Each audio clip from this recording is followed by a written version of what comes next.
અખિલ બ્રહ્માંડનો માલિક રામચંદ્ર પરમાત્મા જેથી વનમાં જાય તેથી લક્ષ્મણને કહે છે કે લક્ષ્મણ તું બાપનું ધ્યાન રાખજે, રાજનું ધ્યાન રાખજે, 14 વર્ષ કાલ પૂરા થઈ જાય હું આવતો રહીશ.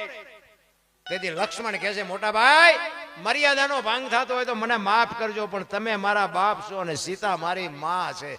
મારા મા બાપ વનમાં જતા હોય તો અયોધ્યાનું રાજ જેને જોઈને મુબારક બાપુ નોખી નોખી માયુના છોકરા હતા. કેટલી એકતા! શું આપણે ભાઈઓની વાત કરી તોય બાપુ મહાપુરુષો કે ભાઈ ભરત જેવા હોય છે, લક્ષ્મણ નો હાલે. બાપુ લક્ષ્મણ ઉપર ચોકડી મારી દીધી. બહુ વિચારવા જેવી રામાયણ છે ને. રામાયણ એક આપણો બાપુ ગુડ ગ્રંથ છે. આ તો દુનિયાએ ઊંધી ચિતરી નાખી છે રામાયણ. બાપુ ધારે એવું છે. તમે જો સીતાજી કે લક્ષ્મણ રેખા ઓળંગી ગયા અને હરણ થયું, બધાને ખબર હે ને. તો હું એમ કઉ છું કે સીતાજીમાં શક્તિ જ નહોતી તે રાવણ ઉપાડી જાય. અગ્નિનો ગોળો હતો મારા રામ, મિથિલા નરેશની દીકરી. એક દ્રષ્ટિ જો રાવણ ઉપર પડે ને, રાવણની રાખ આ દુનિયામાં ન પડે. પણ તમને અને મને આ બાપુ આ દીકરીઓ છે ને એના માટે કેળો બનાવ્યો કે જે બાપુ લક્ષ્મણ રેખા ટપી જાય ને એનું આ દુનિયામાં હરણ જ થાય. બાપુ દીકરી હોય, બાપ હોય કે માં હોય, એક લક્ષ્મણ રેખા ઓળંગી જાય. તમે વ્યામમાં ન રહેતા કે રાવણ મરી ગયા ગામો ગામ છે. હા સત્ય કહું છું. એટલે બેનું દીકરીને હું ખાસ કહું છું કે તમે ધારો એટલી બધી દુનિયા હારી નથી. તમે કોઈના વિશ્વાસે ન રહેતા ને કે બાપુ રાવણ તો અત્યારે હાથ નાખો હાથમાં આવે એટલા પડ્યા છે. સત્ય કહું, રામાયણ ને મેં કીધું રામચંદ્ર પરમાત્મા કે ઓલા હોનાના હરણને મારવા ગયા કે આવે ને રામાયણમાં હોનાના હણિયા હોય. આ આવ્યું હોય ને તો આપણે હોત એમ કે હોનાના હણિયા નહીં હતા હોય. ત્યાં રામને નહીં ખબર પડી હોય. ત્યાં રામ પાછા સીતાજીએ કીધું ને વાતા થઈ ગયા. રામાયણનો બાપુ ખુલાસો જ નથી કરતું કોઈ. રામચંદ્ર પરમાત્માને બધી ખબર હતી પણ આપણા હાટું એને કેળો પાડ્યો કે જે મોહની વાયા આંધળું ક્યાં કરે ને એનું વાયા ઘરમાં પતન જ થાય. મોહ વાયા એટલું બધું દોડવાની જરૂર નથી. રામાયણ એમ કે છે. રામાયણ તો રામાયણ છે. ભલા મારા મહાપુરુષો એક તમને દાખલો આપું કે રામચંદ્ર પરમાત્માની 14 વર્ષ સુધી ઉર્મિલા સુમિત્રાનો દીકરો લક્ષ્મણ 14 વર્ષ સુધી બાપુ ભાઈ ને ભાભીની સેવા કરી. તોય સંતોએ ના પાડી ભાઈ તો ભરત જેવા હોય છે, લક્ષ્મણ નો હાલે. લ્યો આપણે તો એની પાવલી ભારની નથી સેવા કરી શકતા તો આપણે શીમાં હાલવી. 14 વર્ષ પૂરા કરી અને જયારે અયોધ્યામાં આવ્યા ને ત્યારે રામચંદ્ર પરમાત્મા અને લક્ષ્મણ બે બેઠા છે. રામચંદ્ર પરમાત્મા લક્ષ્મણને કહે છે કે લક્ષ્મણ આપણે વનમાંથી આવ્યા ને તેનું તારા મોઢા ઉપર મને કઈક ચિંતા હોય એવું લાગે છે. કે ના મોટા ભાઈ કે પણ મેં તને નાનેથી મોટો કર્યો, મને ખબર ન હોય તને કઈક મૂંઝવણ તો છે. તો કે મોટા ભાઈ આ એક મૂંઝવણ તો છે. શું છે કે જવાબ કઈક સવાલ કરતો એનો રસ્તો નીકળે. એ કે તમારા મારા બાપ એક? તો કે હા. તમારા મારા ગુરુ એક? તો કે હા. તમારા અને મારી માની ભક્તિમાં કોઈ કમી ખરી કે ના? મેં 14 વર્ષ તમારી સેવા કરી, અહીંયા મારી કઈ ભૂલ થયેલી કે ના? તો હવે મોટા ભાઈ તમે સાંભળો એ કે તમારા મારા બાપ જો દશરથ હોય, તમારા મારા ગુરુ વશિષ્ઠ હોય, તમારી અને મારી માની ભક્તિ બેની જો એવી હોય તો હું તમને એ કહું છું કે રામ રાવણના યુદ્ધમાં લંકાના પટાંગણમાં રાવણના વરસાદ જેટલા બાણ વરસતા હતા, તમને એક નહોતું અડતું. અને મેઘનાથનું એક બાણ મને વાગ્યું, હું મૂર્છિત થઈ ગયો. ત્યાં મારે કેવું ફળ ભોગવવું પડ્યું. તમારામાં મારામાં કોઈ કમી ન હોય, તમારા મારા બાપ એક હોય, તમારા મારા ગુરુ એક હોય, તો હું એ કહું છું કે મારે અહીંયા કેવું ફળ ભોગવવું પડ્યું. રાવણના બાણથી જો તમને નો કાંઈ થતું હોય તો એના દીકરાની કઈ હસ્તી હતી કે મને બાણ મારે ગોટો વાળી દે. રામચંદ્ર પરમાત્મા કે તારી વાત હાજી, સારું કર્યું ત્યાં સવાલ કર્યો, નકર તું જીવત ના હોય હું જીવત ના. એ કે આપણે 14 વર્ષ વનમાં હાલતા થયા પછી કે આશ્રમ આવ્યા હતા? તો કે હા. તો કે સબરીનો આશ્રમ આવ્યો તો યાદ છે? તો કે હા મોટા ભાઈ. ત્યાં તો પ્રકૃતિ તમારું ભજન કરતી. પછી કે આપણા આટો એને વ્યવસ્થા કઈ કરી હતી? હા. કે બેસવા માટે ચાદડી પાથરી દીધી, આસો પાલવના તોરણ બાંધ્યા હતા. એ કે જમવાની વ્યવસ્થા કરી હતી? કે હા મોટા ભાઈ. જંગલમાંથી બોરડી આવી હતી? એ કે મેં ખાધા હતા? એ કે હા મોટા ભાઈ. તમે તો ઠળિયા હોતા ખાઈ ગયા હતા. એ કે ત્યાં લક્ષ્મણ ખાધા હતા? અહીંયા લક્ષ્મણને હબાકો આવ્યો હોય કે હારું 14 વર્ષમાં અહીંયા ભૂલ કરી ગયો.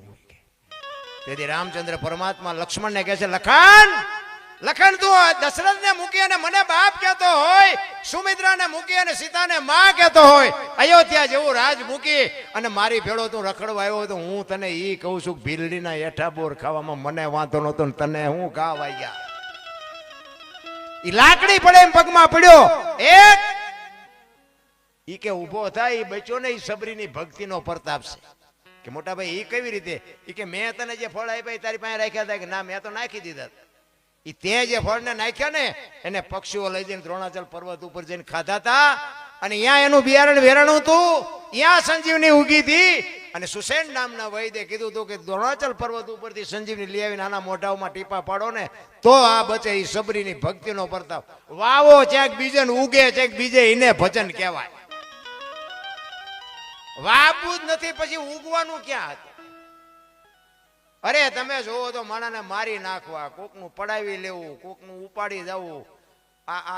અત્યારે મોબાઈલના માધ્યમથી અમુક બેંકના ખાતા ધોળા કરી નાખે. બોલો એટલે પણ એ મહેનત કરો, મહેનત તમારી પેઢીનું પૂરું થઈ જાય. તમે જોવો તો આમ માણાને માથે ધણી જ નથી. મારા રામ આ બધા ધણી વગરના ઢોર જેવી જિંદગી થઈ જાય. નાથ મોરડો કાઢ નાખો બળદિયા ને એટલે ક્યાં જરું પોરે એનું કઈ નક્કી ખરું? અત્યારે 80% પરજા એવી નાથ મોરડા વગરની થઈ જાય, કાંઈ સહેજ નહીં. આ ચા ઉભા રહે છે કઈ નક્કી નથી. ને કે મને તો એમ થાય કે મારા બાપ જીવે એવું આવ્યું. હે અત્યારે કાંઈ ઘટતું નથી. તમારે દિલ્હી ને કલકત્તા જઈને હાજે ઘરે આવવું જ ઘરે અવાય એવું છે.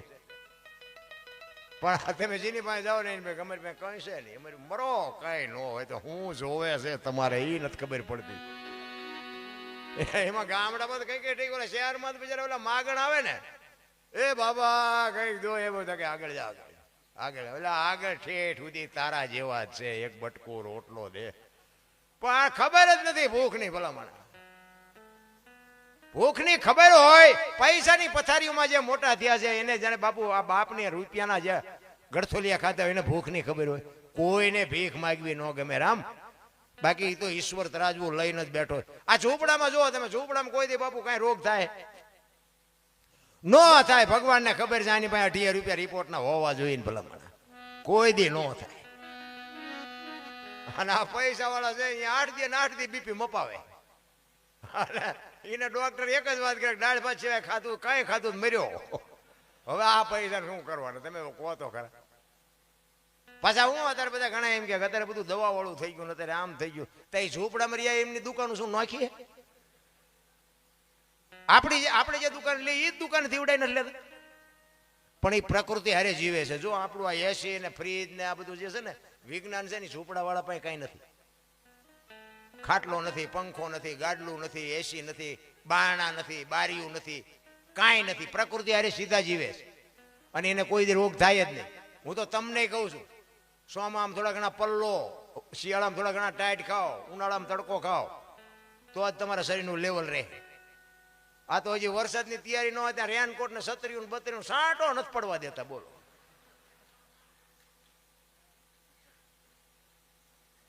શરીર છે ને 5 તત્વોનું બન્યું. ધરતી, આકાશ, પવન, પાણી અને પ્રકાશ 5 તત્વોનો દેહ બન્યો છે ને. એને 5 તત્વો હારે તમે રાખો ને તો જ તમારું શરીર લેવલમાં.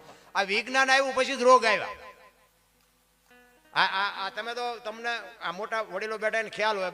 પેલા ખેતી કરતા, બળદિયાની ખેતી હતી. વાવણીનો ટાઈમ હોય અને તલાવડામાં બળદિયાને પાણી પાવા જાય, આઈને પર બળદિયા પીતા હોય ને વચ્ચે ખેડૂત પીતો. કોઈ દી રોગ થયો હોય મન કહો. આ વિજ્ઞાન કે ફ્રીજ નું પીન, ફિલ્ટર નું પીન મર. અરે ડોબા ભેગું પીતા હતા. ડોબા પીવે અને માણા પીવે. આવળના ને બાવળના ને બધા બાપુ દાંતણ કરતા હતા. ઠેઠ સુધી આમ તમે જોવો ને શેરડી ને સણ્યા ખાતા હતા. અત્યારે કે શિબાકા વાપરો, કોલગેટ વાપરો થઈ જાય ગેબિયું જેવા મોઢા. વિજ્ઞાન બાપુ, વિજ્ઞાન ને માનું છું. મારે માનવું પડે. મારા ઘરમાં આ બધું રાખવું જ પડે. નકર તો દુનિયા મને કે ગારો લોભ્યો. છોકરા બૈરા કે કરવું પડે. બાકી આ હું જે કહું એ વાત ખોટી હોય તો તમે ના પાડો કે આ ખોટી વાત છે. સત્ય જ છે. આંખું આવતી હતી બાપુ. આ આંખું આવતી હતી ને એટલે કોઈ નંબર ને મોતિયા ને કઈ નહોતું આવતું. અત્યારે આવડા હોય ને તમે જો સસમા ઠપકાર્યા હોય, 18 નંબર છે ને 4.5 નંબર છે. ફાફા મારતા હાંજ પડે તો ફાફા. આપણે અરે જિંદગી કીધો તો ખરા બેકાર કરી નાખી.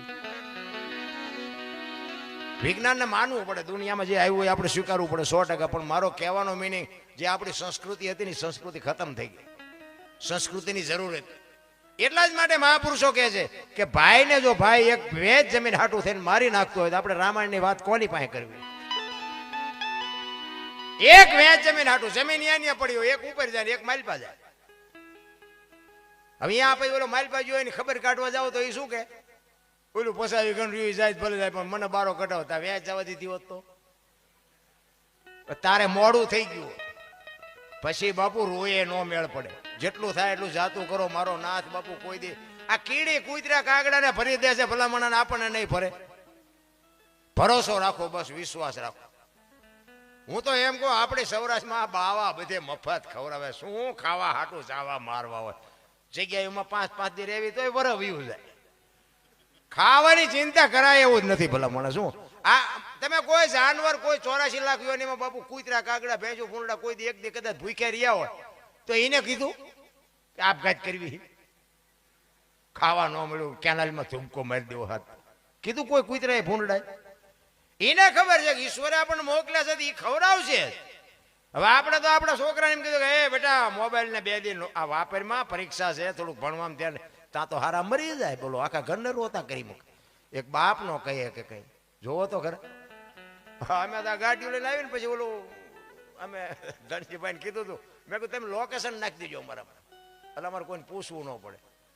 લોકેશન નાખે ને 4 આંગળનો મોબાઈલ હોય ને, એ મોબાઈલ કેમ દુનિયા કરે. ડાબી બાજુ વળો, આગળ જઈને જમણી બાજુ વળો. મને એમ મજા આટલું છે એનું મજા છોકરા કરે ને બાપાનું કીધું છોકરા નથી કરતા. જોવો તો ખરા સમય આવ્યો હોય. અને એ મોબાઈલ કે કરવું જ પડે, નકર ડોસી જાય ખાઈડમાં, ટાંટિયા વગીર ના થાય. એ કે ડાબી બાજુ વળી જાઓ, ફટ લઈને વળી જાય. આપણે એમ બેટા આ ન કરાય તો કે કરાય, આપણું માનતા ને. ચોખ્ખું ઘી લઈને બજારમાં રાડ્યું વળ્યો, ચોખ્ખું ઘી છે, ચોખ્ખું ઘી મને ખપે મને કહેજો.